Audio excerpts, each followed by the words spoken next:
Paulo, deixa eu começar com uma espécie de curiosidade, né, assim, de fato, né, muitas coisas aconteceram, talvez hoje seja a primeira vez que você está falando aí, né, depois de todos os acontecimentos e tudo mais, É a mas primeira vez, é a meu amigo. primeira vez, né. Ma eu queria saber como que realmente foi a experiência de ser, né, de alguma forma, ministro da economia, assim, o que que você aprendeu, né, com essa experiência depois de tudo que aconteceu? Era um desenvolvimento, foi completamente inesperado para mim. Eu estava ajudando um candidato de centro. Eu não conhecia à época o Bolsonaro, e eu estava ajudando um candidato de centro, exatamente porque o barulho político, como eu disse durante todo o meu exercício lá do Ministério, o barulho político era muito grande, né? Então está tendo um momento difícil da vida política nacional, mas que eu sempre interpretei construtivamente. Eu dizia durante a campanha que o Brasil era um saci pererê, só pulava com a perninha esquerda. E era natural, porque primeiro você teve um governo militar de 20 anos e estava associado à direita. Então era um governo, um regime militar de direita. Aí, de repente, vem a esquerda, redemocratização, e realmente redemocratiza. E aí você sai para agora 30 anos, então, de social-democracia, a esquerda no poder, 30 anos, trocando apenas, eles diziam, eu chamava da armadilha do moinho circular. Quer dizer, o partido era o PMDB da causa das diretas já, precisamos fazer eleições diretas, a defesa da democracia, espetacular. Aí cai uma costela denunciando o PMDB por corrupção, cai uma costela que é o PSDB. E aí o PSDB denuncia o PMDB e começa, então, aí vem um governo do PSDB, depois seguido de outro, faz a estabilização. Aí o PT denuncia a compra da reeleição e, em nome da honestidade, de novo, se move à esquerda. Só que você deu a volta ao mundo. De esquerda em esquerda, você foi do PMDB para o PSDB, do PSDB para o PT, e de repente voltou para o PMDB do Temer de novo. Então você deu a volta ao mundo, no horizonte, digamos assim, no espectro político brasileiro. Você saiu, fez uma viagem de circunnavegação, foi o Fernão de Magalhães, saiu lá da Espanha, deu a volta ao mundo, voltou de novo, provou que o mundo é redondo, exauriu essas possibilidades da esquerda. E o Brasil não estava indo bem. Então surgiu uma aliança de conservadores e liberais à direita, e eu estava ajudando alguém de centro para tentar evitar esses desgastes, essas lutas e esse barulho político que prejudica a economia quando passa de um certo tom. Até um certo tom é bom e construtivo, porque o que acontece?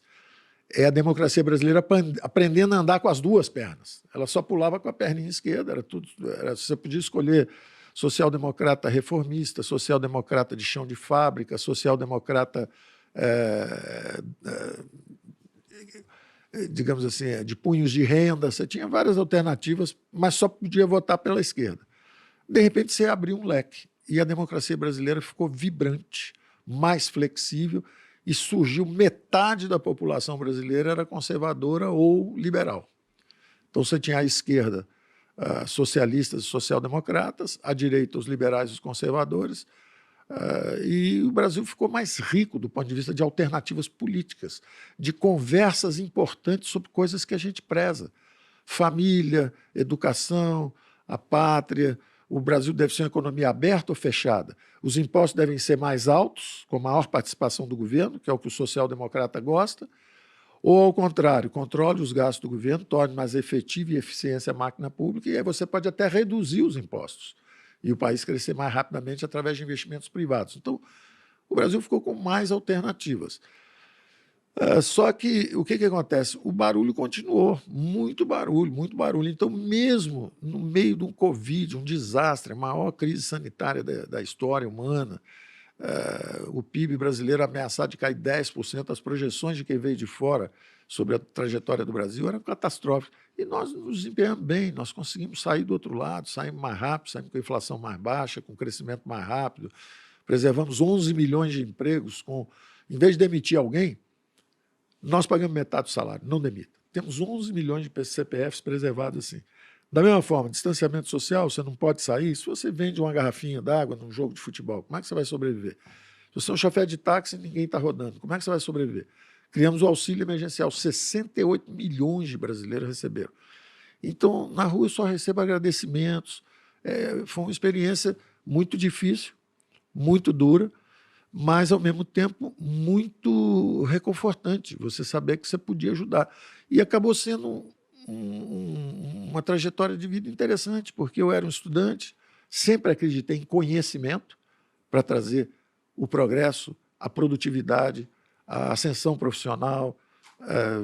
Fundamos bancos, fundamos gestoras, depois fundamos empresas de educação. Então, o conhecimento sempre enriqueceu a minha vida. Eu, quando era jovem, meu pai era representante comercial, vendedor de material escolar. E eu tinha um estojo pequenininho, o estudo é a luz da vida. Eu olhava para aquilo, eu levava aquilo a sério. O estudo é a luz da vida. Então, o conhecimento tornava as pessoas mais produtivas, ao mesmo tempo aumentava a competitividade das empresas, daí os MBAs, para aumentar a competitividade das empresas, e, ao mesmo tempo, a prosperidade das nações, a riqueza das nações. Você pegar os países mais avançados, relativamente sem recursos naturais, Israel, Japão, eles não têm recursos naturais, não tem nada. Cada vez que um japonês nasce, o outro cai dentro d'água, porque o país é pequenininho, a população já está grande e não tem recursos naturais, não tem nada. A mesma coisa a Coreia. E eles se desenvolveram na base de educação, ensino. Né? Então, a tese me entusiasma. A experiência de governo foi uma experiência muito difícil, mas, ao mesmo tempo, nós achamos que colocamos o Brasil, pelo menos nós fizemos essa digamos assim, essa mudança de rumo. Eram 40 anos de gastos públicos crescentes. Nós somos o primeiro governo que saiu com gastos menores do que quando chegamos, apesar da pandemia. É a única economia no mundo, tirando uma cidade-estado, que é Singapura, e um país árabe, que é a Arábia Saudita, que tem muitos recursos, é o único país no mundo que saiu da pandemia com a dívida menor do que quando entrou. A média, quem tinha 100% de dívida PIB saiu com 110. Quem tinha 80% saiu com 90%. O Brasil tinha 76%, saiu com 73%.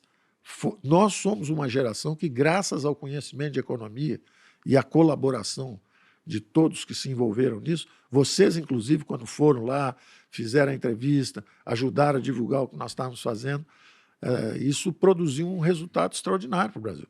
Nós somos uma geração que pagou pela guerra, não deixamos nada para filhos e netos pagarem. Nós enfrentamos a dificuldade, nós saímos bem e estamos no rumo da prosperidade.